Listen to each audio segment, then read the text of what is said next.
इसलिए मैं आपसे कहूँगा, ये साहब इस्लाम है, इस्लाम। अल्लाह के नबी फरमाते हैं चाहे हिंदू हो या मुसलमान, ये 40 घर के दायरे में जितने हैं ये तेरे पड़ोसी हैं। तुम खाने से पहले अपने पड़ोसियों का ख्याल रखना, पीने से पहले अपने पड़ोसियों का ख्याल रखना, पहनने से पहले अपने पड़ोसियों का ख्याल रखना। पड़ोसी के घर के सामने दीवारें ऊंची न करना ताकि उसके आंगन में हवा न जाए। उसकी बेटी बहुओं की इज्जत का ख्याल रखना, समाज में इनकलाब लाना, अच्छा इंसान बन करके जीना, कमाना तो पड़ोसियों की इयादत करना, उनकी मदद करना, उन्हें कर्ज देना, उनके साथ भलाई से पेश आना। आज मैं आपसे पूछना चाहता हूँ, हम अल्लाह के एक वली की बारगाह में आए हैं। आज तो भाई भाई का रिश्ता मजबूत नहीं, पड़ोसी का रिश्ता कैसे मजबूत होगा? आज बेटा तो बाप को नहीं पूछता, ये पड़ोसी को क्या पूछेगा? आज तो ये माँ को अपनी कमाई में हिस्सा और शेयर नहीं देता, ये साहब पड़ोसी को क्या देगा? मगर आओ मैं तुझे बताना चाहूंगा, इजाजत है बता दूं? जरा हाथ उठाकर एक बार बोल दे सुभान अल्लाह, सुभान और अल्लाह। जरा प्यार से बोल दे या रसूल अल्लाह। साहब याद रखे, हम सब जिस इमाम के मानने वाले हैं उस इमाम का नाम इमाम आजम अबू हनीफा है। गौर से सुनिएगा, हजरत इमाम आजम अबू हनीफा का एक पड़ोसी है, मुसलमान नहीं है, काफिर है, साहब हिंदू है। काम क्या?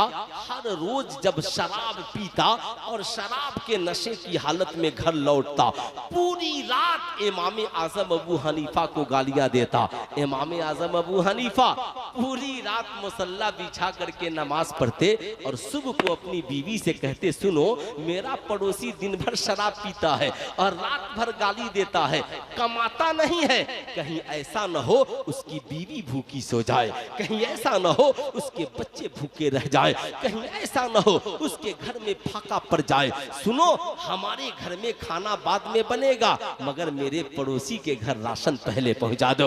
हमारे बच्चे कपड़े बाद में पहनेंगे, उसके बच्चों के लिए कपड़े का इंतजाम पहले कर दो। तभी तो डॉक्टर इकबाल ने कहा, ओ अंधेरा ही भला था कि कदम राह पर थे, रोशनी लाई है मंजिल से बहुत दूर हमें। नारे तकबीर, नारे रिसालत, मसलके आला हजरत उर्से मुकद्दस मुफ्ती सुल्तान साहब सिवानी, नारे तकबीर, नारे रिसालत। वाह वाह।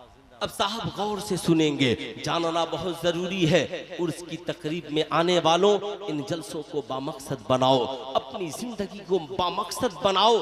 साहब हजरत इमाम आजम अबू हनीफा हैं, बीवी से कहते हैं, बीवी कहती है आप भी अजीब आदमी है, रोजाना गाली सुनते हैं मगर उसके बच्चों को राशन देते हैं। हजरत इमाम आजम अबू हनीफा कहते हैं, अरे मेरी शरीक हयात, वो मेरा हक नहीं जानता मगर मैं तो उसका हक जानता हूँ। इसलिए देखिएगा 5 दफा पढ़े लिखे लोग, आलम भाई पढ़े लिखे लोग भी गलती कर बैठते हैं। साहब इनके साथ भी मामला थे, ये भी कभी कभी बड़े जज्बाती हो जाते हैं। मैं कहूँगा जज्बाती ना हो, पहले इसे सुने फिर मैं साहब मुस्तफ़ा जाने रहमत करीब के करीब आपको लेकर के चलूँगा।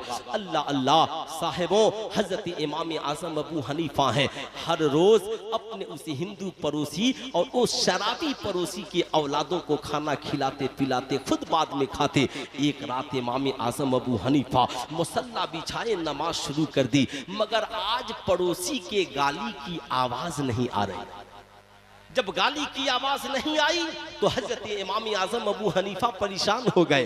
अपनी बीवी से पूछा, ओ शरीके है आज क्या बात है, मेरा पड़ोसी गाली नहीं दे रहा है? बीवी ने मुस्कुराते हुए कहा अरे मेरे शौहरे नामदार, आप नहीं जानते, आज पुलिस वाले आए थे और किसी जुर्म में उसे पकड़ के लेके चले गए और उसे जेल में बंद कर दिया है। सुनो, इमाम आजम अबू हनीफा किस कदर अपने पड़ोसी से प्यार करते थे।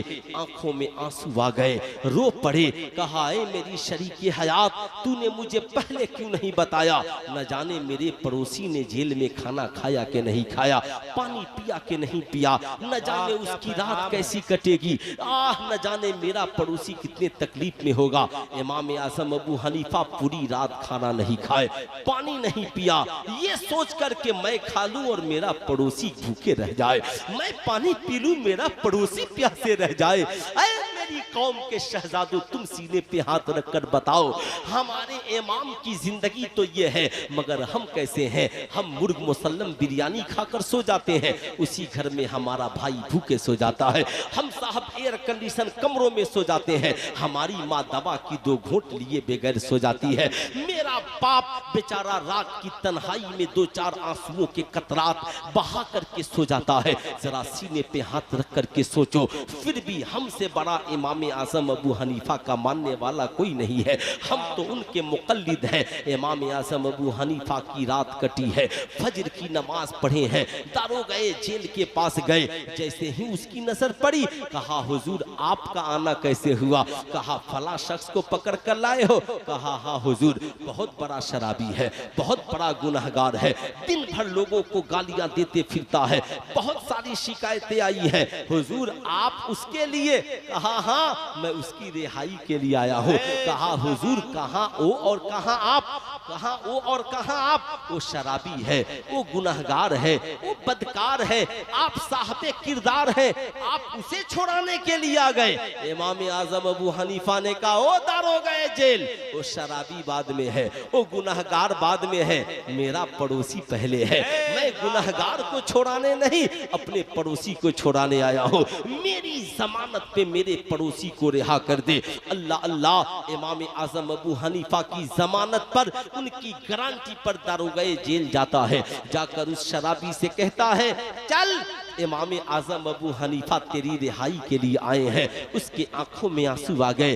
कहा क्या कहा तूने? इमाम आजम अबू हनीफा आए हैं? कहा हाँ। कहा मैं तो उन्हें दिन रात गालियां देता था, मैं तो शराब के नशे में उन्हें बुरा भला कहता था, मगर वो मुझे छुड़ाने आ गए। कहा हाँ हाँ वही आए हैं।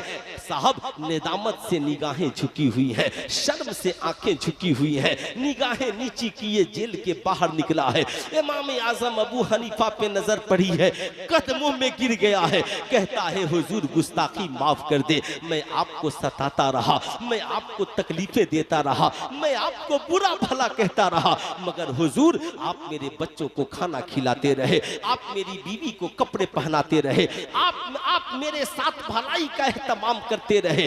हुजूर मैंने आपको इतना सताया, मगर आपने मुझसे नफरत नहीं की। कहा इमाम आजम अबू हनीफा ने, ऐ मेरा पड़ोसी, तुमने जो किया ये तेरा किरदार है, और मैंने जो किया ये मजहब इस्लाम की तालीम है। मैंने जो किया ये आमिना के लाल का हुक्म है।